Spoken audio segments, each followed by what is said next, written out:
Fala, gente! De volta aqui no nosso podcast da FOB, segunda temporada. Estamos juntos mais uma vez. Eu sou Nilson Luiz e convido você a assistir nosso programa de hoje aqui com o nosso amigo Wagner Canhace, criador e também juiz de Canários de Cor e também gestor da FOB. Temos muitos assuntos para conversar com ele. Mas antes de chegar diretamente no convidado, eu peço que você faça inscrição no nosso canal, FOB Brasil. Inscreve no canal, deixa o like, se possível compartilhe essa transmissão. FOB Brasil também no Instagram e também no Facebook. Se você estiver no carro, vai lá no Spotify, vai estar lá a primeira temporada e a segunda para você ouvir dos nossos programas aqui da FOB Brasil. Wagner, tudo bem? Tudo bem. Como é que vai? Prazer conhecer você, Wagner. Prazer. Que bom ter você Prazer aqui com a gente. Prazer estar aqui. Você é gestor da FOB. Sim. Juiz de cor e também, pelo que eu ouço, ótimo criador de canários. Pouquinho. Começou quando essa paixão pelos pássaros? Na verdade, quando eu nasci, o meu pai já tinha canário. Ah, isso é bom. E eu cresci dentro do ambiente do criadouro, estando ali junto com meu pai. E desde que eu me conheço por gente, eu convivo com as aves, né? Isso me faz bem desde criança. Eu sempre gostei desde criança. Dentro da minha família, eu fui o que seguiu os caminhos do meu pai. E meu pai criou canário até 80, meu pai está com 88 anos hoje. Mas meu ele criou para competição também? Até 88. Ou criou por diversão? Competição? Ele competia com os canários? Ele, no início, era um criadouro caseiro, mas sempre meu pai teve essa mentalidade de procurar ter uma área específica para os canários. Sim. Então, nunca os canários do meu pai foram criados numa lavanderia ou numa área externa, coisas desse tipo. Ele sempre teve uma área específica para os canários, que hoje a gente chama de criadouro. Isso. Né? Naquela época, o meu pai falava o quartinho dos canários. Aí a gente tinha lá, meu pai tinha lá os canários, e ele já fazia algum tipo de desenvolvimento genético para os canários ficarem mais vermelhos e tudo mais. Meu pai sempre gostou de canário vermelho. E aí tem aquele período que você entra na faculdade, você acaba se afastando um pouco. Quando eu terminei a faculdade, voltei para casa e a gente decidiu fazer uma criação mais seletiva. Sim. Aí eu tive numa feira, uma feira de Jundiaí, chamado Festa da Uva, e haviam alguns canários lá. E na época o Edgar Sartre, o presidente do Clube dos Criadores de Canários de Jundiaí, me apresentou alguns canários. Eu peguei uma folha de papel, jornal mesmo assim, com algumas identificação de alguns criadores, e aí comecei a visitá-los e aprender um pouco mais. Eu achei aquele canário muito mais bonito do que o canário que o meu pai criava. Sim. Que era um canário mais rústico, né? Mais rústico, um canário mais comum, né? Cantava muito, eram bonitos os canários, mas aqueles eram canários desenvolvidos geneticamente, né? Aí eu me encantei pelos canários e me ingressei no Clube dos Criadores de Canários de Jundiaí. E desde então nós começamos a criar canários para competição. E até 2 anos atrás o meu pai criava ainda os canários na casa dele, com 86 anos de idade. Aí você, de criador de canários, incentivado pelo seu pai, você chegou ao BJO como? Como você acabou entrando, fazendo a prova para ser juiz? Foi uma situação bem interessante, porque eu sempre gostei, eu sou engenheiro, eu gosto muito de assuntos técnicos. Sim. E você julgar um canário de cor, se você tiver um pouco de conhecimento de física, de gótica, você pode se dar melhor. Sim.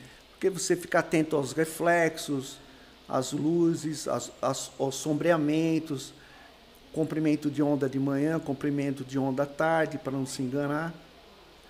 E eu sempre gostei muito desse tipo de questão. Faltava um pouco mais de conhecimento técnico da ave em si, do Sim. reconhecimento, das qualidades. Desculpa. E aí, em 2004, 2005, início de 2005, iniciou a FOB ainda não havia sido inaugurada. Esse prédio que você conhece aqui não havia sido inaugurado ainda. E o Celso Ramalho encabeçou um curso técnico para diretores técnicos. E eu era diretor técnico do Clube dos Criadores de Canário de Jundiaí. Então, morando em Jundiaí... Perto. Na verdade, eu já estava morando em Itatiba, né? Eu moro entre Jundiaí e Itatiba, no meio do caminho, perto aqui de Itatiba, sendo diretor técnico do Clube dos Criadores de Canário. Falei, é uma oportunidade grande que eu tenho de aprender e também de poder ajudar depois os outros criadores do Clube de Jundiaí, como diretor técnico, a função de diretor técnico, ajudar a dar suporte técnico para as criação, para os criadores, para a criação deles. Poder contribuir o máximo que eu podia. Aí eu fiz o curso e, assim, foi feita uma simulação de prova, como se fosse uma prova mesmo para juiz, e eu me dei bem nessa prova. Aí o Celso, lembro até hoje, me ligou, falando assim, você deveria fazer a prova para juiz. Né? E aí, atendendo um pedido dele, um grande amigo, um grande mestre, atendendo o pedido do Celso, eu fiz a prova e fui aprovado. Foi bem na prova. Surpresa minha. E depois, em 2012, eu prestei a prova para juiz internacional, juiz da Federação Ornitológica Mundial, e também fui aprovado. E eu gosto muito da função de juiz. Sim. Porque isso é uma coisa que eu sempre preguei, ser juiz é uma pessoa a serviço dos outros. E você também tem que estar atento à evolução. O juiz tem que evoluir da forma que os canários também evoluem. Exatamente. Por exemplo, tem cores que há 3, 4 anos atrás é de uma forma, hoje é de outra. Exatamente. E você tem que estar com o olho treinado, tem que acompanhar, tem que estar de perto. Tem que você estuda diariamente assim, ou semanalmente, você ainda faz aquela coisa de estudar, mesmo sabendo que você vai ler ali, mas você passa o olho novamente? Sim. Passo. Parte prática também, pega seus canários para analisar, em casa, aquele julgamento particular. Essa convivência com o canário no dia a dia é muito importante. É muito importante porque o canário apresenta certos detalhes. Se você não está no dia a dia com o canário, você acaba passando desapercebido alguns detalhes das aves, né? Com relação à plumagem, com relação à saúde, com relação ao bem-estar, sempre o foco no bem-estar animal, Isso. E quando muitas vezes os clubes, né, colocam as aves para que você possa analisar, é sempre uma oportunidade que você tem de esclarecer alguns pontos, contribuir para aqueles criadores, sempre com foco, é muito importante o foco bem-estar animal. Então, esse ser juiz está constantemente em evolução. Você não pode se acomodar de forma nenhuma. Olha, o último campeonato brasileiro para valer aconteceu em 2019. Verdade. Depois, agora, nós tivemos o campeonato 2022. 2021 foi um campeonato ajustado. Foi um campeonato... Eu não digo pequeno, mas ajustado para o momento. Foi necessário se fazê-lo daquela forma. Foi um campeonato brasileiro com 40% de participação do campeonato ajustado. De 2019, exatamente. Foi assim uma coisa para não ficar 2 anos sem ter absolutamente nada.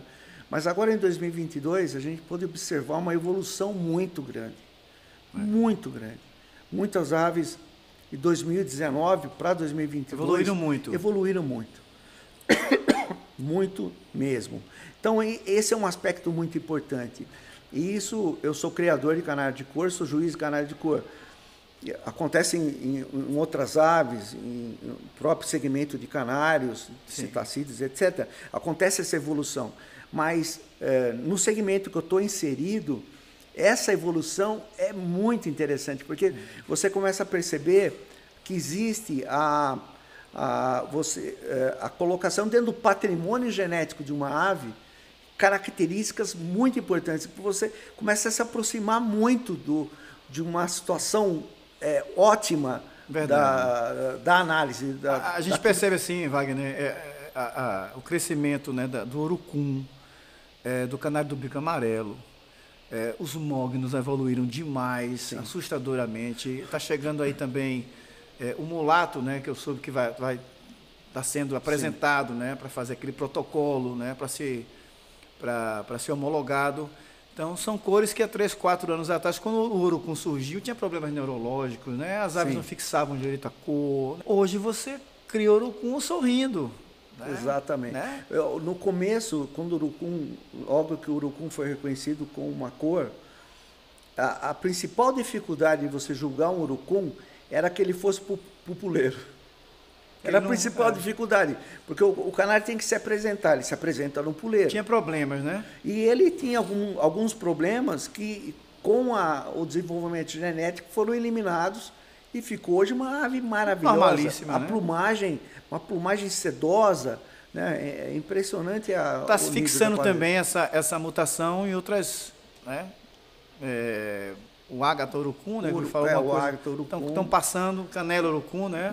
Transmitia. O urucum vermelho mosaico, que, sim, agora foi recentemente introduzido, sim, também.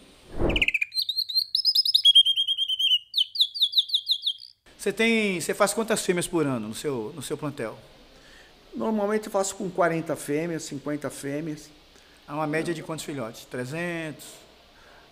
Esse ano eu comecei a criar um pouco mais tarde, mas tiro na faixa Tem tratador de 200 ou você que resolve tudo? Tenho. Você tem uma pessoa para cuidar? Tenho, porque,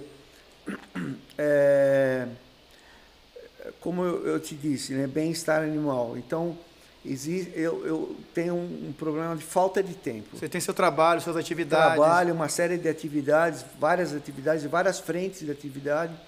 Então, eu não consigo dar o cuidado necessário. A farinhada sou eu que faço todos os dias. Eu gosto de cozinhar. Sei. Então, fazer a farinhada a parte de limpeza é um grande prazer. Mas a parte de limpeza, troca dos papéis, troca da água. Tem uma pessoa para cuidar. Isso tem uma pessoa. Você é adepto da semente ou você já trabalha com extrusada com naturalidade? Porque tem esse contexto aí, né? Tem essa guerrinha aí. Tem. Eu sou da opinião que a extrusada trouxe uma evolução muito grande no que diz respeito. Ela não tem poeira, ela não tem fungo, não tem esses fungos que muitas vezes, porque você não sabe como aquela semente. Você pode ter comprado a semente de uma fonte super confiável. Isso. Eu conheço vários distribuidores que são extremamente confiáveis, mas eles compraram de alguém. Não foram eles que plantaram a semente. Então eles compraram de alguém. Normalmente as sementes vêm de outros países. Como foi transportada, como foi armazenada, tinha umidade, não tinha umidade. Então, existe aspecto negativo da semente. Problemas de alérgicos, rouquidão, ácaro de traqueia, diarreia. Eu utilizo a extrusada, mas eu utilizo a semente na farinhada. Sim. O que eu faço? Eu higienizo a semente. Você faz a limpeza? Todos os dias. Então, eu lavo as sementes com água e vinagre, sim, né, que é um ácido acético, que não vai prejudicar em absolutamente nada a ave, e ele faz uma limpeza. E lavo a semente com água fervendo. Sim. Uma temperatura alta, a 100 graus, lavo aquela semente, higienizo aquela semente, procuro tirar o máximo possível das impurezas. E sai impureza, né? A água sai suja. Sai impureza. Se você tiver curiosidade, pega um recipiente branco, né, e joga aquela água fervendo sobre a semente, puxa aquela água, você vê a quantidade de impurezas que tem lá. Tem um mito também mas quem dá extrusada ao pássaro, o pássaro não tem brilho. O pássaro fica opaco. Eu, sinceramente, eu uso extrusada já há uns 6 anos no meu plantel, eu nunca vi nada disso. Agora, sim, a extrusada de hoje não é a extrusada de 10, 12 anos atrás. Não. A indústria alimentícia melhorou muito, evoluiu muito. né? Os técnicos, eles estudam para melhorar o produto. Sim, Né? sim. Qual a deficiência da extrusada? A questão do brilho. Vamos trabalhar em cima disso aqui. Eu acho que nós temos hoje no país boas extrusadas. Excelente. Por exemplo, se eu lá em casa, no meu plantel, eu só dou extrusada. Só extrusada. Só. Não dou farinhada. Você dá farinhada úmida? Não dou. Raramente eu dou. Época de filhote eu dou. É necessário dar a farinhada para que a fêmea alimente os filhotes. Agora, no período fora a reprodução, é extrusada, uma maçã, uma verdura, um legume, mais nada. Não tem um canário doente, não tem um canário magro, muito pelo contrário. Só tive ganhos depois que eu fiz a troca da semente pela extrusada. Eu entendo que seja bem melhor. A limpeza no criadouro também fica outra. Não suja o canarinho, não tem odor de galinheiro. Sim. Porque se você dá semente e tem muitos canários, Wagner, se você não limpar 2, 3 dias, dá cheiro de galinheiro. Dá. Cheiro de cocô de galinha. Né? Mas com a extrusada não dá.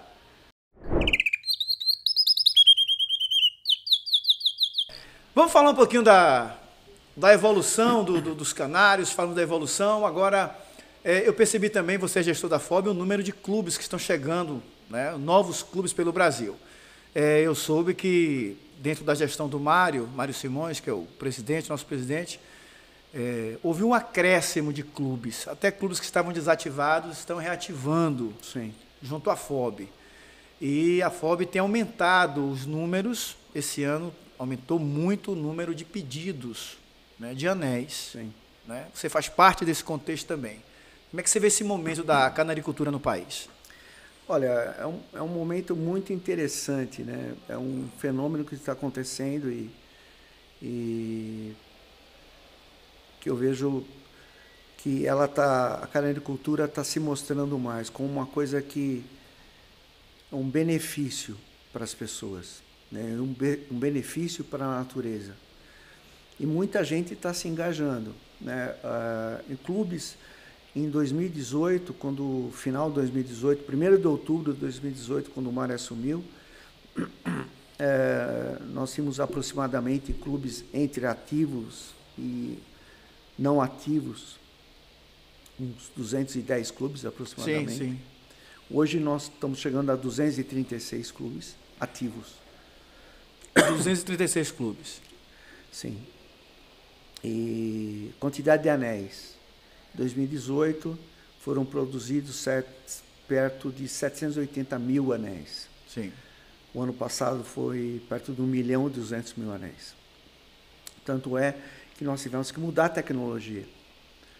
Havia uma tecnologia de conformação do anel, conformação mecânica dos anéis. Sim, sim. E nós mudamos para a tecnologia laser. Os anéis estão um pouco diferentes daqueles anéis antigos, né? Eram mais robustos, hoje está mais moderno, mais levinho, não incomoda muito o pássaro. Na verdade, era um anel que ele passava por uma conformação mecânica, então você tinha uma deformação do anel. Né? Então, dependendo da dureza do anel, você tinha variações dimensionais do anel. E a dureza do anel era uma variável fora de controle do processo, né? Porque depende muito da composição química do alumínio. Sei. Se chega a uma determinada dureza ou não. E era um processo totalmente fora de controle. Então, a dimensão do anel era uma característica fora de controle. Dimensionalmente fora de controle. Então, com essa mudança para o anéis por gravação laser, nós tivemos uma mudança muito grande no padrão de qualidade do anel, e também uma mudança no padrão de quantidade. Está se fabricando mais rápido os anéis? Muito mais rápido. Nós ganhamos muito produtividade. Muito tempo, né? Muito produtividade. Reduzimos o lead time de produção, o ciclo de produção ficou bem menor. Sim. Não existe a utilização de nenhum tipo de produto químico, tintas, etc., que havia no passado. Né? Então, o acionamento da máquina anterior era bimanual, hoje não é mais. Hoje é um acionamento automático. A laser. Laser. Tudo muito rápido. Muito rápido. Então,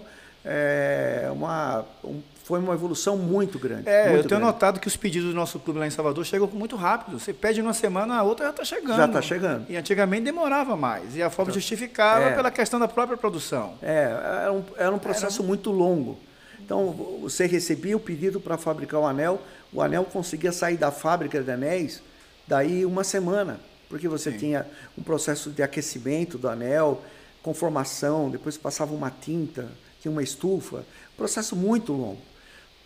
E agora, se a gente for lá e colocar uma gravação de anel, 5 minutos depois, você sai com o anel de lá de dentro. Você é do time FOB do Mário Simões, né? Sou. Você é do time FOB. Eu vejo em você um perfil para dar continuidade a esse trabalho, Wagner.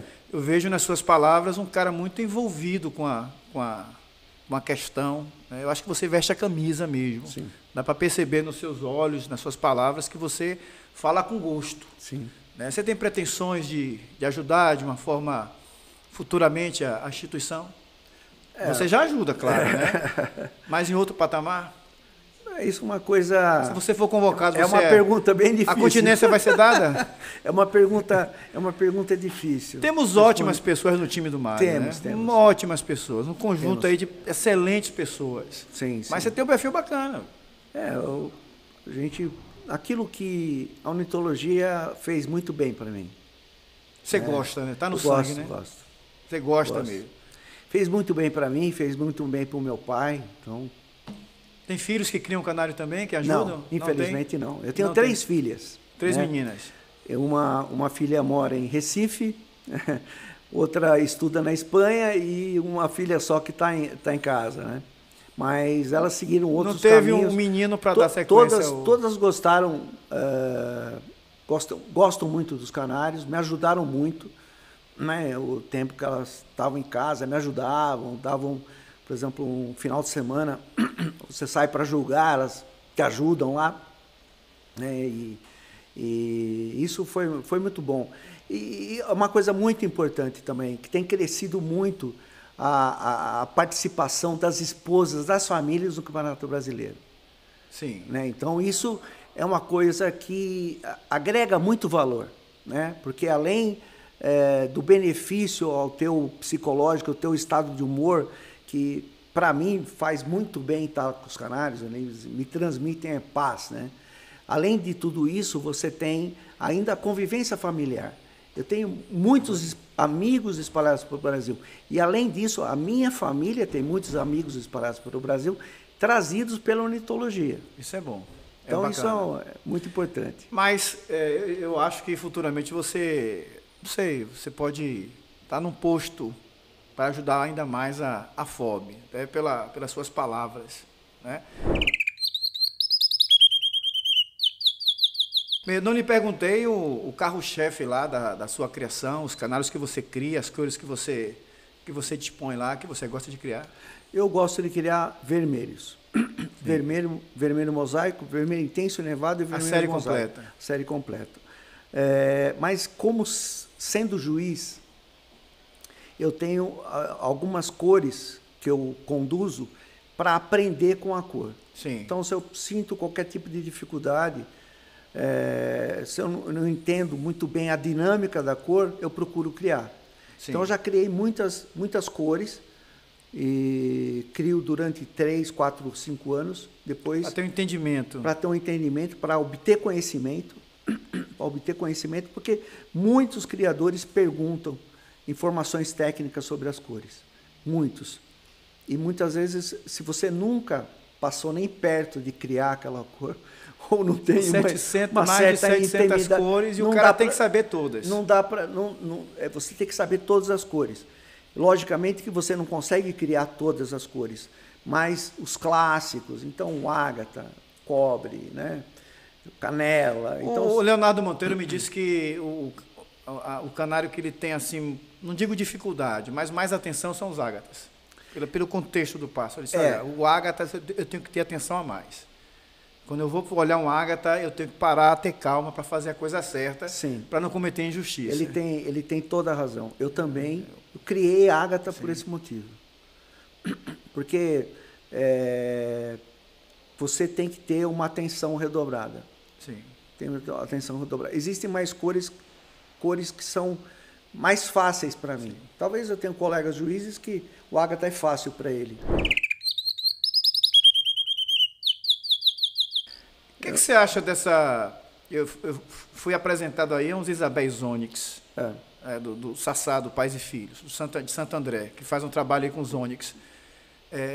O Isabel é um canário extremamente diluído. Aí você vem com o fator Onyx para jogar nesse canário. Como é que acha esse meio termo aí? Como é que equilibra isso? Como é que você vai aprovar um canário que é diluído, mas que vai receber uma carga que vai carregar o pássaro? Vai tirar o que se pede no canário. É o efeito... Como é que faz isso? Chama efeito fuliginoso. No manual. Como é que prepara um canário para ser aprovado? Como é que o criador que vai trabalhar isso aí? O importante é que aquela cor ela não se assemelha a nenhuma outra. Tem características próprias. Ela tem que ter a sua própria identidade. Sim. Então, o criador ele vai em busca dessa identidade, né? Pelo que eu vi, eles estão encontrando. Estão encontrando. Ainda falta alguma coisa, né? Falta alguns passos. Sim. Mas você tem que ir em busca da identidade. Como a maioria dos criadores de canário é movida a desafio, a pessoa gosta do desafio, eu acho muito louvável isso, porque o Sassá está lá disponibilizando tempo e tudo para criar uma identidade numa cor nova, né? É muito legal isso. E o canário nos surpreende muito, muito. Você imagina uma coisa e depois você acaba tendo muitas surpresas agradáveis. Você acha, a gente vai finalizar, nosso tempo está acabando, papo bacana aqui com o Wagner. Você acha que pela evolução das cores, né? A gente tem evoluído muito nos últimos 15 para cá, mudou muito, né? Teremos um dia um canário totalmente preto, como um negrito, assim, um canário que seja preto realmente, sem detalhes de fundo vermelho, fundo amarelo, ou fundo branco. Você acha que a evolução genética pode se levar um canário extremamente preto? Visualmente, negro, sim. Todo se você preto. soprar a subplumagem dele, né, um canário que ele vai, as estrias, por exemplo, de um cobre, né, de um verde, as estrias vão ficando tão longas, as penas totalmente tomadas pelo negro, o canário vai ficar negro. Eu li alguma coisa no Oriente Médio, que eles criam muito canário, na Arábia, no Irã, né, que eles estavam fazendo um trabalho genético para chegar no canário negro. Sim. Totalmente negro. Se você observar no Campeonato Brasileiro, né, do que aconteceu esse ano, algumas aves já estão perto disso. Bem preto, né? Eu vi um cobre ali embaixo, que o bicho muito preto, né? Muito preto, né? Mas ainda tem a cor de fundo. Mas tem a cor de fundo, tem o lipocromo. Tem o lipocromo. O lipocromo ele sempre vai estar lá. Sim. Mas o espaço que ele tem vai cada vez diminuindo menos. Aí daqui a uns anos, 10, 15, 20, 15 anos, pode chegar um momento que se tem um canário preto, totalmente negro. Wagner, valeu pela conversa. Wagner Canhace, juiz de cor, gestor da FOB, engenheiro, né, na vida profissional, tá no Campeonato Brasileiro, tem seu stand de vendas e de entrega de canários, criador de canários vermelhos. Deixa eu dar aqui o... Valeu, Wagner. Obrigado. Você se inscreva no canal, viu, rapaz? Pega o dedinho aí, esmague o like aí, por favor. Se inscreve no canal da FOB, vai no Instagram, no Facebook, FOB Brasil, Spotify, o FOB Brasil. Compartilhe e ajude o crescimento do canal da FOB. Eu sou Nilson Luiz e eu volto depois com mais um podcast da segunda temporada. Tchau, galera!